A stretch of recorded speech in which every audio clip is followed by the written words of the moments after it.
Saya tuh pernah nangis ketika di Bandara Jakarta ketemu orang wireng, serai melarat, jelas melarat, wireng. Ini ku ketemu saya cium tangan, Gus saya ini itu habis dari Selandia Baru, kerjanya dia itu ikut apa mancing gitu, mancing ikan tuna di Selandia. Kalau saya di tengah laut itu sampai 2 bulan. Hiburan saya itu hanya ngaji jenengan lewat YouTube. Coba orang di tengah laut ngaji. Wah itu seneng pojok bumi. Jadi ini umat Rasulullah Shallallahu Alaihi Wasallam. Makanya kalau suwon jenengan yakin saja terhadap syafaatnya Quran, karena semua malaikat itu kena aturan. Di antara aturannya adalah tidak boleh menyiksa orang yang di hatinya ada Al-Quran. Fa innallaha ta'ala la yu'adzibu qalban wa al-Qur'ana, karena Allah tidak akan menyiksa hati yang ada di Quran, yang ada Qurannya. Sehingga memiliki jelas gini riwayat saking Ibnu Katsir, supaya kula percaya. Apalagi ini didawuhkan Rasulullah SAW bahwa surat Tabarok adalah disebut munjiyah, penyelamat, juga disebut wakiyah, penjaga. Lalu biasanya orang-orang yang nggak percaya syafaat itu pertanyaannya adalah, kan manusia itu wa alaisa lil insani ila masa'a, manusia itu hanya bisa membawa bekal apa yang pernah dilakukan. Itu dijawab oleh ulama-ulama kita ahli sunnah wal jamaah. Entah perlu ditambah anahdia apa enggak tahu saya. Saya ini kata orang banyak termasuk pengurus PBNU, tapi saya itu tetap enggak pati srek. Kalau ahli sunnah saja, tidak usah ditambahi anahdia. Karena nanti malah enggak global ini, ahli sunnah kok lokal ini jadi ribet. Ya tapi kalau kita di Indonesia ya ditambahi anahdia tidak apa-apa. Karena mau tidak mau memang apa ya, dalam hal ikramus sahabah mungkin kita dengan Wahabi itu sama-sama ikramus sahabah. Tapi dalam hal percaya wasilah kita ini ada miripnya dengan Syiah, karena Syiah percaya wasilah, NU percaya wasilah. Tapi dalam bab ikramu kulis sahabah beda kita dengan Syiah. Fa innas Syiin itu ada sahabat yang dihormati, ada yang enggak. Akhirnya terus kita karena itu terus bikin ahli sunnah Anahdia, karena Wahabi itu ya ahli sunnah tapi enggak percaya apa? Wasilah. Ya katanya gitu, kata para pakar-pakar. Saya sendiri hanya nirukan, saya tidak punya kepentingan untuk menganalisis itu. Karena pertanyaan di kuburan itu ya gampang, nanti marobuka, manabiuka itu gampang lah. Tapi ada KNU juga, ada nanti Gus pertanyaannya, wama jamiyatuka. Waduh ribet itu, lama-lama wama hizbuka, partai kamu apa? Ribet kan kalau semua orang kreasi nambahin, malah ribet kan. Tapi lewat ngaji ini saya pastikan bahwa surat Tabarok itu luar biasa. Terus saya teruskan. Wa qad rawat Tabrani wal Hafidz Ad-Diya al-Muqaddasi min tariqi Salam bin Sa'drusih qala Rasulullah sallallahu alaihi wasallam suratun fil Qur'ani khosomat an sahibiha hatta adkhalathul jannah. Jadi ada surat di Quran yang mati-matian membela yang hafal sampai surat itu memasukkan orang itu ke surga, yaitu Tabarakalladzi biyadihil mulk. Ini yang An Ibni Abbas dan qala daraba ba'du ashabin Nabi sallallahu alaihi wasallam khifa'u ala qabrin wa wala yahsibu annahu qabrun. Fa idzan qabru insanin yaqra'u suratal mulki hatta khatamaha. Fa atan Nabiyya sallallahu alaihi wasallam faqala hiyal mani'ah hiyal munjiyah tunjihi min adzabil qabri. Jadi ada sahabatnya Nabi, karena kemalaman dia bikin tenda di kuburan. Dia agak ngira kali itu kuburan. Ternyata di situ ada orang Sohibul Qabri ini baca surat Tabarok. Baca surat Tabarok. Kemudian peristiwa itu dilaporkan ke Rasulullah.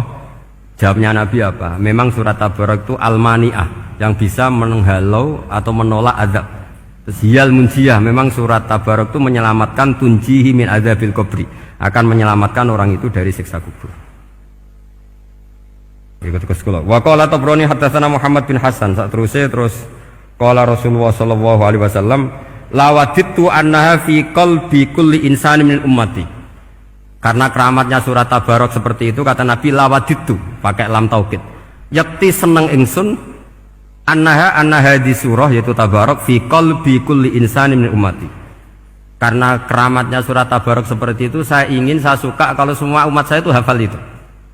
Nah, alhamdulillah barokahnya didikan para kiai, para guru, hampir semua kita ini hafal surat Tabarok.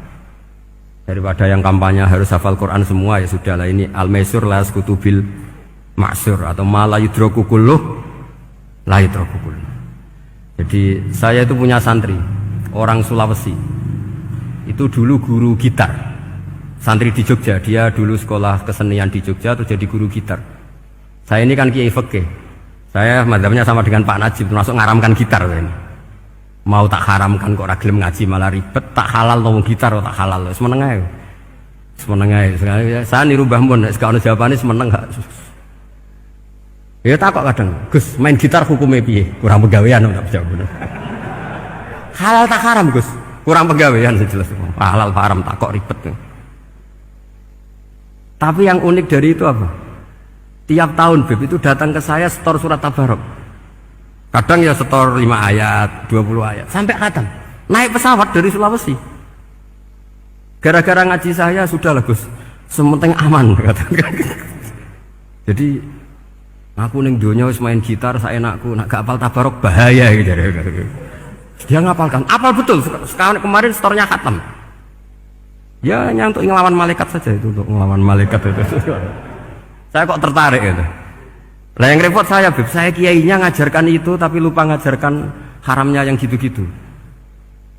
Wah ya ribet, ya sudahlah, nanti biar virusi Allah Subhanahu wa ta'ala. Sudah itu sudah. Karena jadi kiai itu repot.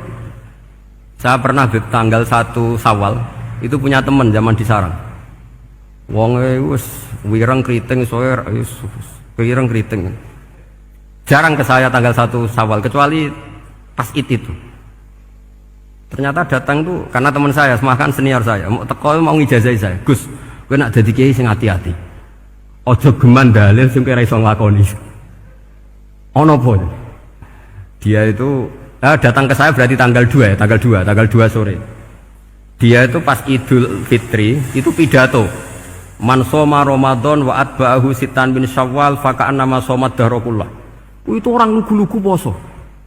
Bareng tanggal loro-loro pas wandekne rokokan. Wong lugu-lugu, wah rugi bah aku poso jebule jenengan ra kena dinut.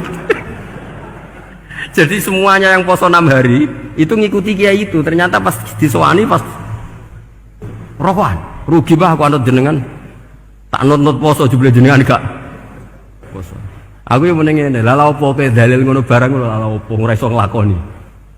Makanya ini hati-hati para kiai, nek dalil sing ora iso nglakoni ora usah. Nak khutbah id ora usah cerita poso 6 hari, kok malah diciri orang. Ya cerita wae wong nak berposo dosane di sepuro insyaallah, pokoke yang gampang-gampang saja. Nak dolan ning gone wong awan-awan dosa ganggu. Nak ra dolan sombong gak gelem silaturahim. Wae ngomong yang umum-umum saja. Jangan dalil poso 6 apa? Hari itu sekali ada yang anut ternyata kamu ndak bisa, wah itu repot.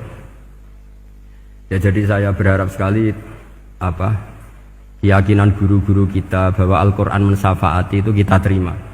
Kita terima an ilmin wa an bayinatin wa an hujatin. Kita bukan sekedar terima karena itu dawai guru enggak, tapi satu bayina. Yaitu logikanya adalah malaikat itu mukallaf. Mukallaf itu kena aturan hukum. Jika manusia kena aturan hukum harus menghormati orang hafal Quran, maka malaikat juga kena aturan yang sama. Yaitu harus menghormati yang hafal Quran. Jadi boleh kamu nanti ketemu malaikat mungkar nakir, sertifikat Iqra khatam, qiraati khatam. Syahadah saya hafid terbaik. Ya supaya dia enggak sembarangan nyiksa kita. Wah aku yakin mesti gak wani, yakin. Jajal sebenarnya. Tapi sampean matur, ojo tes tapi. Karena sekali dites bulet tuh. Ya jadi ini jelas ya, dawuh Nabi ketika cerita keramatnya surat Tabarok, dawuh Nabi lawaditu annaha fi qalbi kulli insanin min ummati. Wa qad rawa hadzal hadits Abd bin Humaid fi musnadihi bi absata min hadza. Faqala, ada yang cerita lebih detail di riwayat itu, fa innaha al-munjiyah wal mujadilah tujadilu autokhosimu yaumal qiyamah inda rabbiha liqairiha. Nah ini lebih gampang lagi. Surat Tabarok itu mati-matian bela yang baca. Semoga riwayat ini yang benar, bukan li hafidhiha tapi li qari'iha. Sama milih riwayat yang hafal apa yang baca? Baca apa hafal? Baca apa hafal? Korupsi kabeh guys. Jadi ada riwayat itu tujadilu au tukhasimu yaumal qiyamah inda rabbiha liqari'iha. Bagi yang baca, tidak harus hafal. Wa tatlubu lahu ayunjiyahu min adzabin nar wa yunjiya biha utawayan sahibaha min adzabil qabri. Jadi surat ini akan mati-matian bela yang membaca. Tadi kan riwayatnya hafal, jadi saya terjemah hafal terus.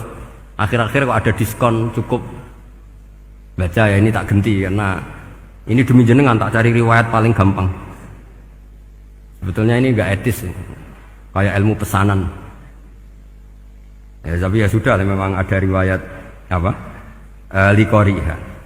Akhirnya Nabi ya lagi-lagi menutup dawe lawadittu annaha fi qalbi kulli insani min ummati. Saya suka lawadittu itu pakai lam li taukid itu. Lawadittu annaha fi qalbi kulli insani min ummati. Tapi saya suka sekali kalau itu ada di hati semua umatku. Artinya gini, dari sekian riwayat sebetulnya itu kuat riwayat yang hafal. Karena Nabi selalu menutup dengan ngendikan saya suka kalau itu ada di hati, selalu ada di hati. Itu artinya hafal apa baca? Yo menengai sampe pucat kandhani kok angel teman. Hafal apa baca? Lawadittu annaha fi qalbi kulli insani min ummati. Itu hafal apa baca? Hafal. Ya berarti hafal. Ini yang hafal tabarok berapa? Semua ya? Hafal semua? Aman berarti, no?